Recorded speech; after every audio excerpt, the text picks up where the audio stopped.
What's cracking, guys? Omar Aesop here with the man himself, Greg Nuckols. Okay, look at that beard. Really, that beard power. Super knowledgeable and super strong. I don't know really why I'm here. I'm here just to help facilitate. We're gonna answer some questions. We decided to do a Q&A, Facebook page and Instagram. So what? Let's get started. Let's do it. Let's do it. All right. First question. It's a statement. His beard has a beard. That's actually true. That's actually true, okay. What is your stance on Olympic lifting shoes for squats? When do you recommend a lifter use them or not use them? We noticed you actually squat literally, dude, which is like flat sole shoes, like $10. Is this some? Yeah, $9 at Walmart. $9 at Walmart shoes. So you squat with those, and what's your squat? 755. Without wraps? Yes. Okay, so. 755 without and 750 for a double width. Okay, so what is your stance on Olympic lifting shoes for squats? You don't use them, so. If you feel better with a heel, then wear a heel. If you feel better without a heel, then don't wear a heel. Okay, now why don't you? Literally the entire thought process. Okay. I'm stronger when I don't wear Olympic shoes, so I don't wear Olympic shoes. Do you really need carbs to be strong and make all kinds of gains? Need is a strong word. Not that you can't make gains without carbs, but you'll make better gains with carbs. Hey, quick tips. How can I improve my overhead barbell press, aka the OHP? Press more. Press more. Okay. More volume. I mean, you don't see anyone with huge arms and huge shoulders who has a shitty overhead press. So, right. So back to kind of what we're saying about size for strength. Yeah. Right. Okay. Up your training volume. Press more. Get huge. And it will go up. How, okay, well, because this relates to our, so we released a program called the Bulgarian Manual, right? They want to know, have you implemented it into your actual training? Yes, the first time I did it, it was the summer of 2012, and going into the summer, I had been gaining weight over a span of about 18 months. And my lifts at the time were a 565 squat, a 385 bench, and a 605 deadlift. And then over 10 weeks, maintaining the same weight, I basically I added as much to my total in 10 weeks as I had the previous 18 months while not gaining any weight with the Bulgarian Method.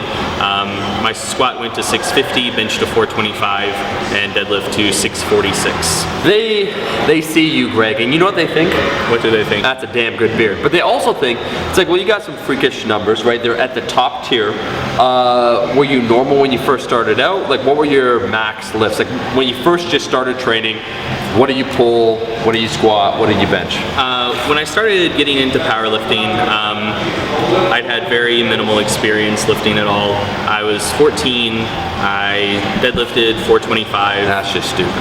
My squat was terrible. It took me a long time to figure out how to squat. It wasn't a strength issue, the movement just didn't make sense to my brain. Sure. And I benched 275, and I weighed about 170. So you would say, would you say the argument that those that are naturally good at something will tend to excel with time? Like you are far, like when I first started lifting, motherfucker, the bench was like, it was like maybe 75 pounds. Like I could do that for a couple reps. I basically started with the bar. The deadlift was like at 135 if that. Well, I mean, part of that is upbringing as well. If the beard's not a giveaway, I grew up in the forest. Like in a house, but back in the woods. Okay. And so I spent my childhood chopping down trees and splitting lumber and hauling wood and just a lot of like physical labor like that. So I mean, I had a ton of GPP for the deadlift before I ever touched a barbell, and like, holy crap, I can actually grab it instead of having to bear hug it like a log. So right.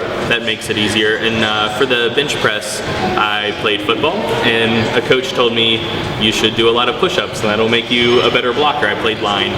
And so I got to where I could do a ton of push-ups. And again, so first time I grabbed a barbell, the movement just made sense to me. How do you improve the starting portion of the deadlift from the bottom? So people, he's weak off the floor, what should he do? Don't just say deadlift more. Okay. Deficit pulls help a lot. Another thing that helps a lot kind of paradoxically is either block pulls or rack pulls with the bar just elevated 2 or 3 inches off the floor.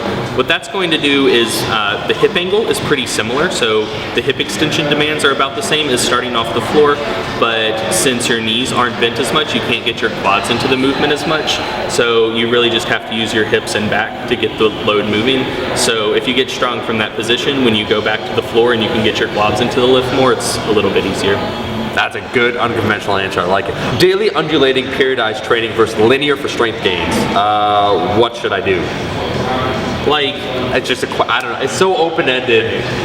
like, it really doesn't matter. Like, DUP is the flavor of the week in the strength training world, but like holy shit, people have been doing it for fucking ever. Like, we used to call it heavy day, light day, and but now that it has a sciencey sounding name, people are like, oh, this is the best thing since sliced bread. I mean, yeah, but just think about it intuitively. If you're training a lift multiple times per week and you're doing the same shit every single time, you're gonna burn out. Like, it may be physiological, it may be psychological, you may just get bored doing the same shit all the time. So if you're doing a lift multiple times per week, then yes, undulate the volume and intensity, or again, as most normal people would say, do different sets and reps with different weight, just so you don't get bored doing the same thing all the time. So you're not down with DUP? I mean, I am down with DUP, I just don't like how hard people have been riding its nuts for the last 3 months.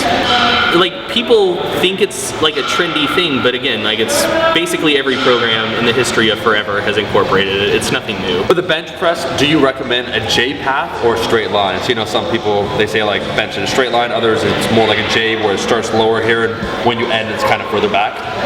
For that, it depends where you're more comfortable touching. If you touch low, then you're going to need a J path, because to get slightly technical. Sure, go. If you're touching low and then you push straight up and you're laying flat on the bench and the barbell's not right over your shoulder, that's creating an extraneous muscle arm, or an extraneous moment arm that you're fighting against as you're trying to lock out the lift. Whereas if it was right over your shoulder, then it's just a more efficient movement. There's not that extraneous moment arm there. But if you feel stronger touching higher, then you will have basically a vertical bar path, because the bar is going to be basically over your shoulder the entire time. Hips moving back, where basically when they squat, it kind of looks like a good morning squat. What should they do? So generally that comes because your quads are too weak. If you think about what's happening, the bar is your knees are extending faster than the bar's moving, so you have movement at a joint without work being done to the system. So if you think about what's happening there, what you're doing is shifting the load to your posterior chain, basically because the quads can't do their job. That knee extension doesn't come with work being done to move the bar. So usually bringing your quads up will help with that. Guys, that's the video. If you liked the video, make sure to like the damn video. We got more resources for you. Links in the description. That's it. That's it. Yeah, we'll be seeing you guys in the next video.